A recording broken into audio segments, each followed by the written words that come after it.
A questão de hoje é a respeito do sistema constitucional de crise. Nós iremos fazer a diferença do estado de defesa e do estado de sítio. É importante a gente lembrar os recentes acontecimentos com relação, por exemplo, ao decreto legislativo de número 6, que apontou, no nosso Brasil, apontou estado de calamidade. Cuidado com isso, estado de calamidade não é a mesma coisa que estado de sítio. Qual a diferença de estado de calamidade e estado de sítio? Estado de calamidade está lá prevista no direito financeiro, artigo 65 da Lei de Responsabilidade Fiscal, Lei Complementar 101 de 2000, que é o estado de calamidade.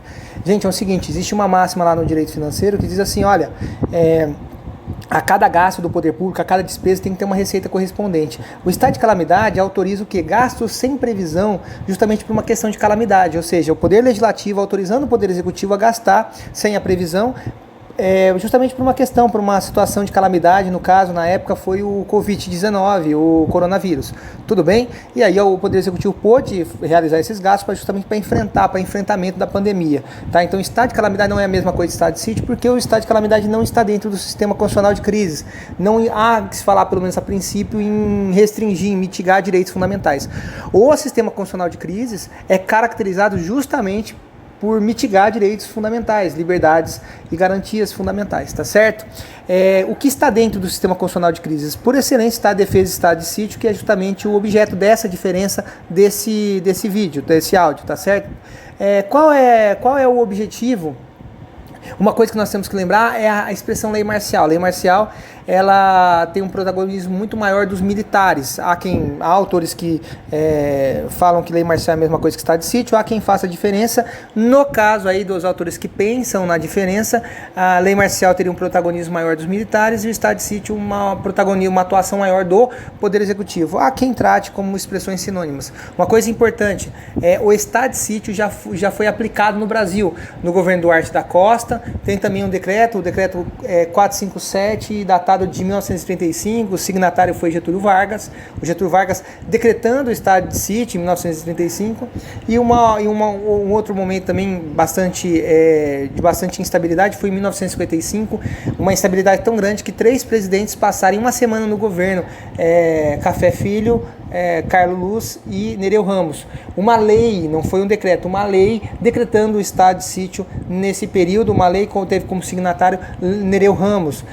Vale aí alguns julgados, do site do STF, lá no STF nós temos os julgamentos históricos do Supremo, e você pode encontrar um mandado de segurança e um habeas corpus do Café Filho, um contra o Nereu Ramos e outro contra a Câmara, justamente fazendo alusão a esse período de forte instabilidade em que 3 presidentes passaram em uma mesma semana, na presidência do Brasil.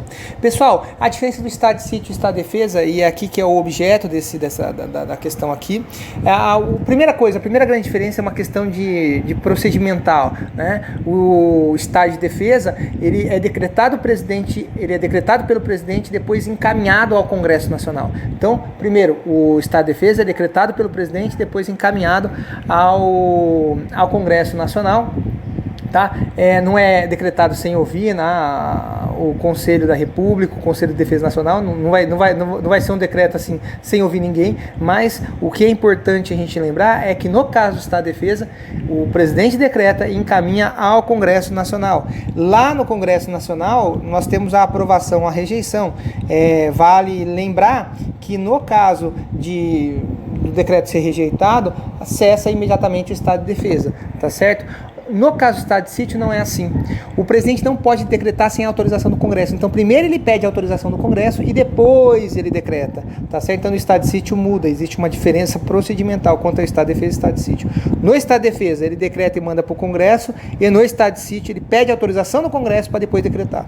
Tudo bem? Nos dois casos essa aprovação e rejeição do Congresso Nacional é por quórum de maioria absoluta. Bom, depois dessa diferença nós temos também a questão da diferença com relação às hipóteses que autorizam, As hipóteses que autorizam o estado de defesa não são as mesmas das hipóteses que autorizam o estado de sítio. As hipóteses que autorizam o estado de defesa é iminência de instabilidade institucional e calamidade de grandes proporções da natureza. Isso autorizaria o estado de defesa.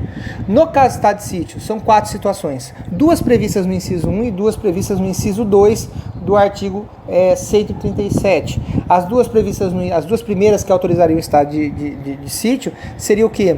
Comoção de grave repercussão nacional e a ineficácia do estado de defesa. As medidas lá do estado de defesa foram ineficazes, então se aplica medidas mais fortes, né, que seriam aí as medidas do estado de sítio. E as duas últimas, a declaração de guerra, né, e a resposta à agressão armada estrangeira, as duas últimas do inciso 2 do artigo 137 da nossa Constituição, que autorizaria o estado de sítio. Cuidado, a guerra declarada, né, é uma situação de exceção também, e inclusive no Brasil, por exemplo, a pena de morte, ela não é absolutamente proibida no Brasil. Todos nós sabemos que a pena de morte ela é relativamente proibida no Brasil. Em regra, a pena de morte é proibida, salvo em caso de guerra declarada. No caso do Brasil, no caso de guerra declarada, nós temos lá no Código Penal Militar a pena de fuzilamento. Tudo bem? Lógico que isso tudo é medida de exceção.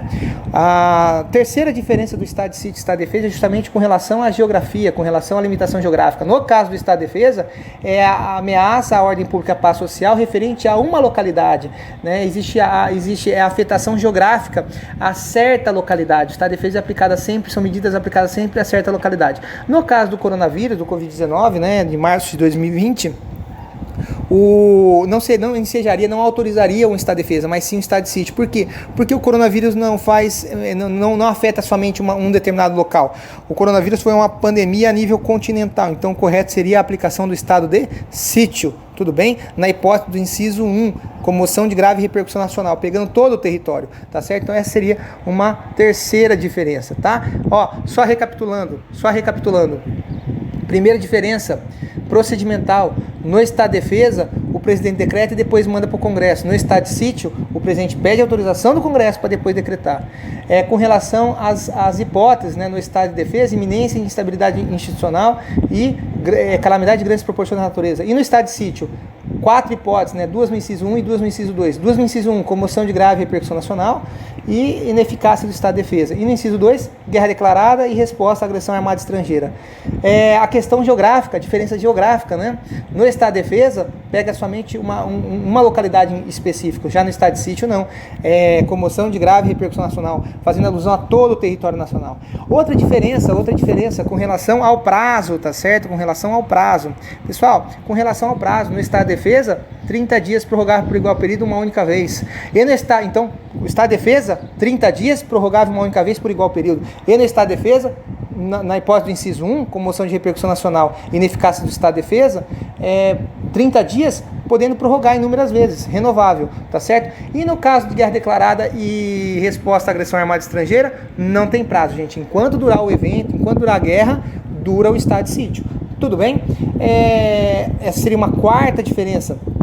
Professor, e a quinta diferença? Vamos lá. A quinta diferença é com relação aos direitos fundamentais que são restringidos. Tudo bem? No estado de defesa, os direitos fundamentais que são mitigados é o direito de reunião, sigilo de correspondência, o sigilo de comunicações telegráficas e telefônicas, ocupação de uso temporário de bens e serviços públicos. Seria aí os direitos individuais, os principais direitos individuais mitigados num eventual estado de defesa. Professor, e no estado de sítio? Nossa, muito mais direitos fundamentais seriam aí restringidos no eventual estado de sítio.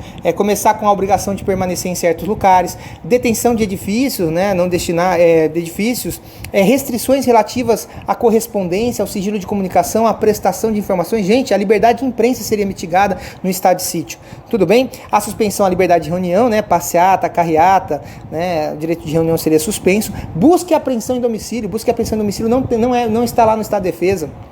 Intervenção nas empresas de serviços públicos e, olha só, requisição de bens, ou seja, o poder público poderia pegar bens dos particulares, tá certo? Então, olha quantos direitos individuais que seriam mitigados no estado de sítio. E detalhe, cuidado, no estado de sítio, esses direitos individuais mitigados no estado de sítio que eu falei, permanecer em certos locais, detenção de edifícios, restrições à inviolabilidade de correspondência, à comunicação, mitigação à liberdade de imprensa, suspensão de liberdade de reunião, busca e apreensão em domicílio, intervenção em empresas de serviços públicos, requisição de bens.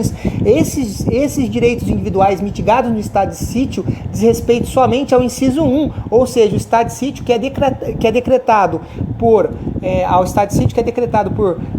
as hipóteses de grave comoção de repercussão nacional e ineficácia do estado de defesa. Gente, nas duas últimas hipóteses, né? Guerra declarada e resposta à agressão armada estrangeira, nessas duas hipóteses, não há previsão de restrições de direitos fundamentais. Ou seja, vai lá saber, numa eventual guerra declarada, numa resposta à agressão armada estrangeira, não tem medidas previstas na Constituição de restrição de direitos fundamentais. Vai lá saber quais seriam os direitos fundamentais, seriam restritos, seriam mitigados nesse período de guerra declarada e resposta à agressão armada. Não há uma previsão na Constituição, então ele pode mitigar um absurdo de direitos individuais, tá certo? Então toma cuidado. Esses direitos individuais previstos, que são mitigados, previstos no artigo 139, que mitigam direitos individuais, que o estado de sítio mitigando direitos individuais, são medidas que iriam ocorrer somente na comoção de grave repercussão nacional e na ineficácia de estado de defesa. No caso de guerra declarada e resposta à agressão armada estrangeira, não há previsão, ou seja, não dá para saber quais seriam os direitos individuais seriam mitigados nessas eventuais situações. Então, com relação à diferença, pessoal, estado de defesa e estado de sítio, são essas aí, tá bom?